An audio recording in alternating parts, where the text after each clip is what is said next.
Hey guys, welcome back to the channel. Important car accessories নিয়ে তোমাদের সাথে এর আগে আমি একটা ভিডিও শেয়ার করেছি, আমার ওপিনিয়ন্স তোমাদেরকে জানিয়েছিলাম। কিন্তু আজকের ডেটে দাঁড়িয়ে যে কার অ্যাক্সেসরিটা আমার কাছে সব থেকে ইম্পর্টেন্ট মনে হয়েছে, সেটা তোমাদের সাথে আমার এর আগে শেয়ার করা হয়নি, বিকজ সেটা আমার কাছে তখন ছিল না আর ওটা রিকোয়ারমেন্ট আমি ফিলও করিনি। তো কারেন্ট ডে অ্যান্ড এজে দাঁড়িয়ে আমাদের রিকোয়ারমেন্টস কিন্তু অনেক চেঞ্জ হয়ে গেছে। আমরা এখন এত বেশি ডিভাইসেস ইউজ করি যে আমাদের সবসময় একটা পাওয়ার ব্যাকআপ থাকাটা খুব ইম্পর্টেন্ট হয়ে দাঁড়িয়েছে। আর সেটা কিন্তু জাস্ট সিম্পল একটা ফোন চার্জার দিয়ে কিন্তু সেই রিকোয়ারমেন্টটা ফুলফিল আজকাল আর হচ্ছে না, বিকজ আমরা অনেকেই এখন মাল্টিপল ডিভাইসেস যেরকম drone, action camera, phone, laptop, অনেক কিছু, ইভেন আইপ্যাড আমাদের সাথে আমরা ট্রিপসে ক্যারি করি, কিন্তু সেটার কোনো পাওয়ার ব্যাকআপ কিন্তু গাড়ির ক্ষেত্রে আমরা পাই না। তো সেইটারই সলিউশন আজকে আমি তোমাদের জন্য নিয়ে এসেছি। তো সেই প্রবলেমটা সলিউশন হচ্ছে একটা ভালো কার ইনভার্টার। আর যে কার ইনভার্টারটা আমি তোমাদেরকে রেকমেন্ড করব সেটা হচ্ছে এই কার ইনভার্টারটা। এটা হচ্ছে ভ্যান্ট্রোর কার ইনভার্টার। এটা আমি অ্যামাজন থেকে কিনেছি, আর এটা কোনো স্পন্সার্ড ভিডিও না, তো আমি নিজেই রিসার্চ করে এটা কিনেছি। যে ওপিনিয়নটা আমি দেবো সেটা কোনোভাবে বায়াসড হবে না। এটার কি ফাংশনালিটি, কি ডিটেলস, চলো সেটা তোমাদেরকে আমি ইউজ করে একদম প্র্যাকটিক্যালি দেখাই। তো এটা দেখছো, এটা যেরকম একটা কার ইনভার্টার, আর এটাতে যে সিগারেট লাইটারের জ্যাকে আমাদের গাড়িতে যেটা ঢোকে এটা হচ্ছে সেটা। তো এটার একটা এক্সট্রা অ্যাডভান্টেজ আছে যে এইটা তো ভেতরে যাই, আর এর পেছনে আরেকটা এরকম জায়গা আছে যেখানে তোমার এক্সিস্টিং যদি আরেকটা কিছু চার্জিংয়ের দরকার হয় সেটা এর মধ্যে ঢুকিয়ে কিন্তু ওইভাবে জিনিসটাকে স্প্লিট করে নেওয়া যায়। এটা একটা ভালো ফিচার। আর এখানে দুটো নর্মাল 3 পিন প্লাগ আছে, কি 2 পিন 3 পিন প্লাগ, যেটা আমরা ইউজ করতে পারি। দুটো ইউনিভার্সাল পোর্ট আছে, তো যে কোনো কান্ট্রির প্লাগ কিন্তু এখানে ঢুকে যাবে। এছাড়া এখানে আছে একটা USB-C পাওয়ার্ড ফাস্ট চার্জার, আর একটা হচ্ছে QC 3.0 ফাস্ট চার্জার, এটা USB 2, আর বাকি দুটো হচ্ছে নর্মাল USB চার্জার যেটা হয় সেটা। তো টোটাল একটা, দুটো, আর এখানে আরও 4টে, তো 6টা পয়েন্ট আছে।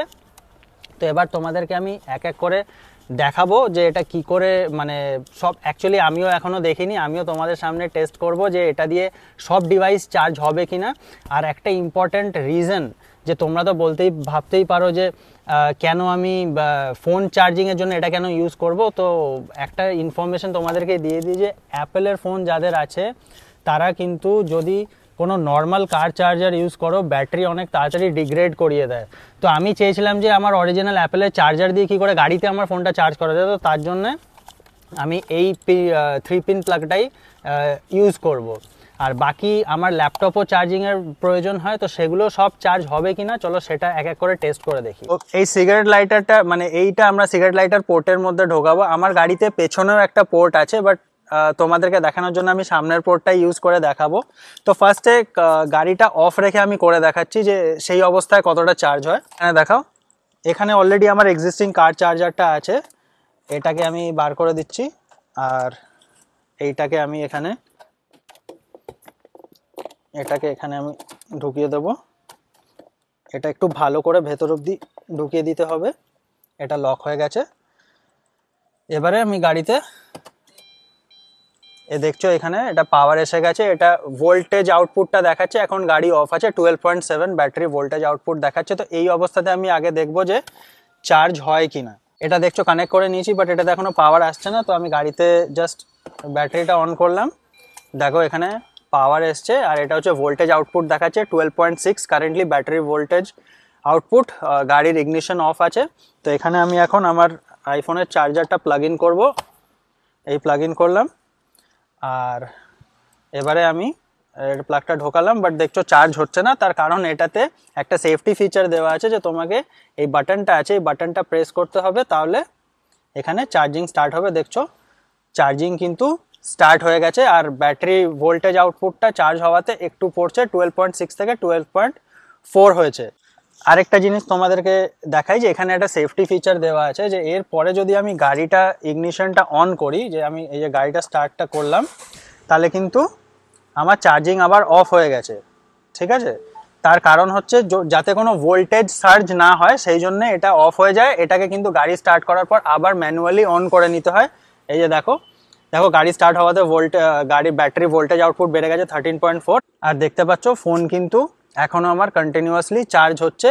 এবারে তোমাদের কাছে একটা অপশান আছে যে তোমরা যদি অ্যাডাপ্টার দিয়ে চার্জ করতে না চাও, তাহলে এই যে কেবেলটা আছে, এই কেবেলটাকে কিন্তু ডাইরেক্ট এইখান থেকে এই কেবেলটাকে খুলে কিন্তু ডাইরেক্ট এখানে যে ইউএসবি সি আছে, এটাতে দিয়েও চার্জ করতে পারো। দেখো এইটাতে দিলেও কিন্তু চার্জ হচ্ছে, বাট আমি এটা করব না বিকজ আমি অ্যাপেল জেনুইন অ্যাক্সেসরিজ দিয়েই চার্জ করতে চাই। তো সেই জন্য আমার এটা অ্যাকচুয়ালি কেনা, মানে ওয়ান অফ দ্য রিজনস যেটার জন্য আমার কেনা। তো আমি এটা দিয়ে চার্জ করব। তো এটা তো গেল ফোনে চার্জিং।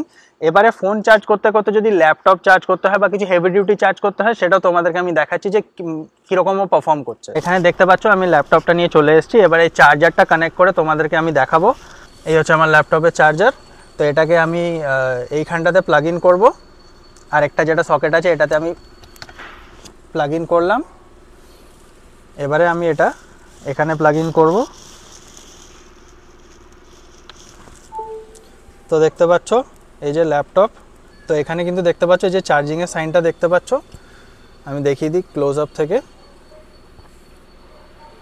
দেখতে পাচ্ছ যে ব্যাটারি কিন্তু চার্জ হচ্ছে, এখানে ফোনও চার্জ হচ্ছে, আর এখানে আমার ল্যাপটপও কিন্তু চার্জ হচ্ছে। আর দেখো ভোল্টটা একটু কমে গেছে, ভোল্টেজ আউটপুটটা একটু কমে গেছে, 12.6 হয়ে গেছে, কারণ এটা 45 ওয়াট চার্জার আর এটা কিন্তু 25 ওয়াট চার্জার। আরেকটা ইম্পর্টেন্ট ইনফরমেশন তোমাদেরকে দিয়ে দিই, যেরকম তখন বললাম যে ওটা কম্বাইন্ড ওয়াটেজ, ওটা আমার ল্যাপটপের ওয়াটেজ ছিল 45 ওয়াট চার্জার ছিল ওটা, আর ফোনের ছিল মোস্ট প্রবলি 25 ওয়াট, তো অ্যারাউন্ড 70 ওয়াট মতো ছিল। তো এটাতে কিন্তু ম্যাক্সিমাম 200 ওয়াট অবধি এটা লোড নিতে পারে। তো সব ডিভাইস একসাথে যদি চার্জ করো, মেক শিওর যে সেটা যেন 200 ওয়াট কোনোভাবেই ব্রিচ না করে। আর আমি অ্যাকচুয়ালি বলবো যে যদি 150 to 160 ওয়াটের মধ্যে রাখতে পারো তাহলে সেটা সেফার হবে, ডিভাইসটার জন্য অনেক সেফার হবে। এই জিনিসটা কিন্তু মাথায় রেখো। আর একটা ইম্পর্টেন্ট ফিচার তোমাদেরকে আমি দেখাই, যেটা এইটার ক্ষেত্রে মানে অন্য কার ইনভার্টারের সঙ্গে এটার মেইন যেটা ডিফারেন্স, যেটা ওয়ান অফ দ্য রিজন যে অন্যগুলোর জায়গায় আমি এটা পারচেস করেছি, সেটা তোমাদেরকে দেখাই। যে ধরো তোমাদের এরকম হলো যে এই ছটা দিয়েও তোমাদের কম পড়ছে, তো ইন দ্যাট কেস আমার যেটা এক্সিস্টিং চার্জার আছে সেটাকেও কিন্তু আমি এর মধ্যে আবার ঢোকাতে পারি। যেরকম এই যে এটা খুলে দিলাম, ক্যাপটা দিয়ে এটাকে আমি ঢুকিয়ে দিলাম। তো দেখো এইটাতেও কিন্তু পাওয়ার চলে এসছে। তো জাস্ট ফর টেস্টিং আমি এখান থেকে চার্জারটা খুলে নিয়ে এই চার্জারটা একবার ঢুকিয়ে দেখবো যে এখানে চার্জ হয় কিনা। এটা ইউএসবি সি আছে, দেখো এইটা দিয়েও কিন্তু চার্জ হচ্ছে। তো বুঝতেই পারছো যে এইভাবে একটা এক্সটেনশনও কিন্তু তোমার এক্সিস্টিং যে কার চার্জার আছে সেটাকেও কিন্তু এটার সাথে আরামসে ইউজ করা যায়। তোমার যত মাল্টিপল ডিভাইসেস থাকুক না কেন আরামসে ইউজ করা যায়। বাট এইটা মাথায় রাখবে যে টোটাল ওয়াটের যেন 150-160 না ক্রস করে। ওভারঅল ফাংশনালিটি তোমাদেরকে বুঝিয়ে দিয়েছি। এবার ডিভাইসটার বিল্ড কোয়ালিটি আর কিরকম কি আছে সেটা তোমাদেরকে দেখিয়ে দিই। দেখতে পাচ্ছ এখানে একটা কিন্তু ফ্যান আছে, যদি এটা হিট হয়ে যায় এখানে ফ্যানটা অন হয়ে কিন্তু এটাকে অনেক কুল রাখে। আর এটার সাইজটা বুঝতে পারছো যে আমার মোটামুটি মানে আমার হাতের তালুর থেকেও ছোট এটা, তো অনেকটাই ছোট।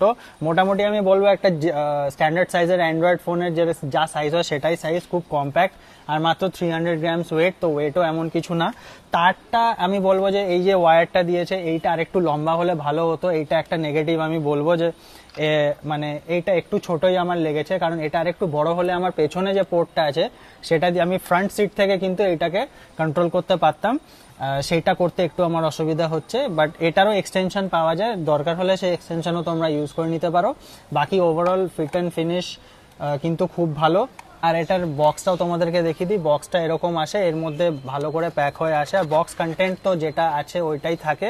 আর ওর সাথে থাকে হচ্ছে একটা ওয়ারেন্টি কার্ড, এটা হচ্ছে ওয়ারেন্টি কার্ড, আর এটা হচ্ছে কি করে ওয়ারেন্টি রেজিস্ট্রি করতে হয়, প্লাস একটা ইউজার ম্যানুয়াল টাইপের বলে দিই। এটার কিন্তু 1 ইয়ার কম্প্রিহেন্সিভ ওয়ারেন্টি আসে, আর সেটা কিন্তু পারচেজের 7 দিনের মধ্যে রেজিস্ট্রেশন করে নিতে হয়। আমার মনে হয় যে এই প্রোডাক্টটা currently one of the most important car অ্যাক্সেসরিজের মধ্যে ইনক্লুড করাই উচিত, বিকজ আজকাল শুধু ব্লগাররা না, নর্মালি যারা ট্রাভেল করে গাড়ি নিয়ে তাদের অনেক রকম, যেরকম আমি বললাম অনেক রকম ইলেকট্রনিক গ্যাজেটস তারা ইউজ করে, তো সেটার একটা ইউনিভার্সাল পাওয়ার ব্যাকআপের সলিউশন হচ্ছে এই প্রোডাক্টটা। এবার সব থেকে ইম্পর্টেন্ট ইনফরমেশনটা তোমাদের দিই যে এটার প্রাইস কত। এটার প্রাইস, এটা আমি অ্যামাজন থেকে নিয়েছি, এটার প্রাইস হচ্ছে 2499, 2499 এটার প্রাইস। আর এটার অ্যাফিলিয়েট লিঙ্ক আমি নিচে দিয়ে দিচ্ছি, যদি পসিবল হয় তাহলে প্লিজ আমার অ্যাফিলিয়েট লিঙ্কটা দিয়ে এই প্রোডাক্টটা বাই করবেন, তাতে আপনার একটা পয়সাও বেশি লাগবে না, বাট আমার একটু হেল্প হবে এই চ্যানেলটা চালাতে, সেটা আমার তরফ থেকে একটা request. So that's it for today guys, and I'll see you guys in the next video.